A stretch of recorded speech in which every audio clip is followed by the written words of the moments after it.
Well, you know, all classifications are a risky business. Like in music, we have the artificial classifications, classical and romantic, which of course then makes Schubert and Beethoven and even a lot of Mendelssohn totally unclassifiable. And it's the same with languages. You know, we supposedly have the Romance languages based on Latin, and then we have the Germanic languages. But I personally, even though I speak Italian, and of course I'm of Italian extraction, but yet I note that Latin has three genders, and Italian, French, Spanish, all of the Romance languages, they don't have the neuter. German does. In Latin, the verb is at the end. The Romance languages don't do that. German does do that. The Latin has the declensions. The Romance languages don't do that. German has the declensions. And even the fact that in Latin, when there's motion, you switch to the accusative.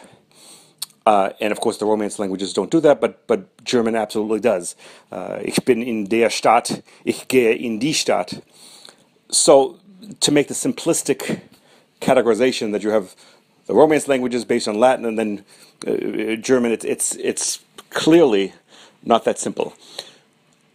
Now, what about pronunciation? Now, don't misunderstand me. I mean, there's an Italian legato and then there's a German legato, and that's very, very clear.